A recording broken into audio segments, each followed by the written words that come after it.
I can hold claim to being one of the oldest, or first, animatronics designers, because when I worked for Jim Henson, he wanted to bring his crew from New York to England.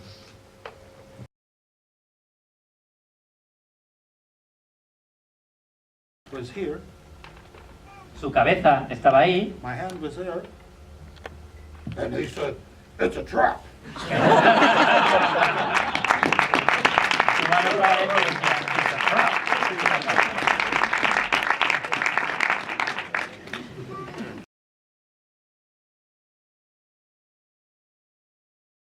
I do go to a lot of conventions now, and almost every photograph I sign, I have to write, "It's a trap," on the photograph.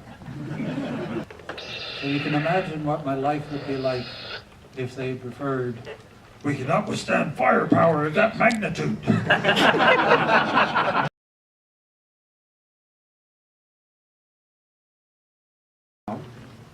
I was a kid. Me and my friends were in the cinema, feet up on the back of the seat, pretending we were flying X-Wings. And then 2 films later, at the age of 24, I was walking past the X-Wing and then past the Millennium Falcon to get into my own spaceship. And people were paying me to do it, so it didn't get a lot more exciting than that.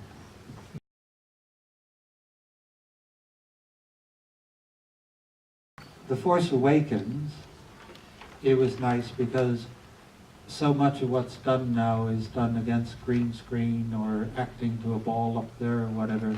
And JJ actually had a lot of what you saw on screen actually built.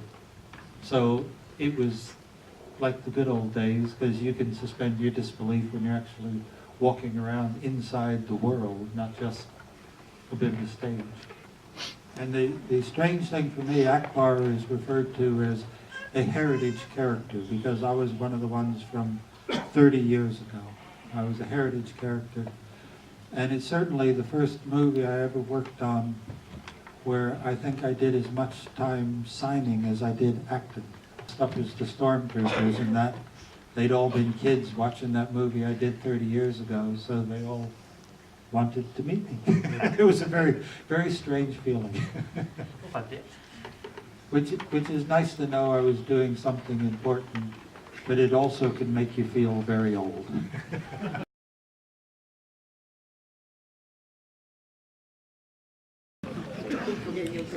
It was the scene in Jedi where he was being unfrozen from the carbon. It was a very important scene because that was the big surprise of that movie, was had he survived the carbon freeze and hadn't he? I think that that decision was less of a plot decision and more of, would Harrison Ford ask for too much money and then he wouldn't be unfrozen out of carbon? So there was a lot of pressure on set. It was very, very tense. The director used to like to talk to Salacious Crumb, the puppet character that I was doing for that scene. So we had been in costume for 4 hours waiting to film. On the first take, Harrison slid out of the carbon, Carrie Fisher ran in and planted a big kiss on his lips, and the curtains opened, and we all said, "We saw you kissing, we saw you kissing."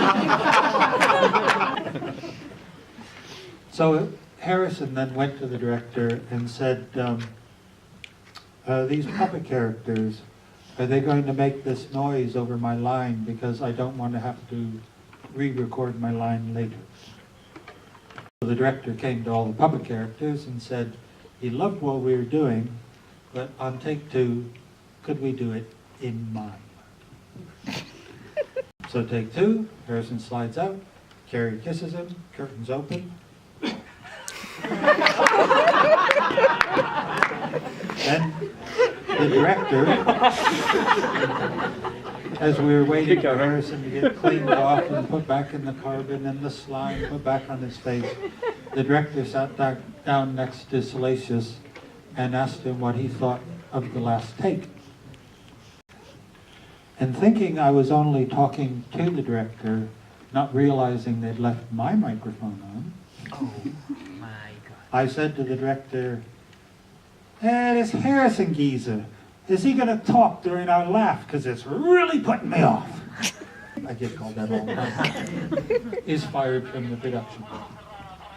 Así que Harrison Ford se metió en su camerino y dijo que no volvería a salir hasta que el pi, lo despidieran.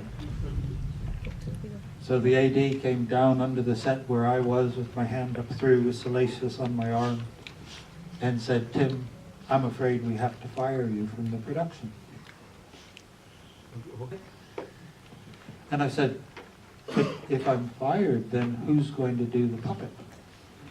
And the AD looked around and he said, well, you are, but if anybody asks you, you have to tell them you're the new guy.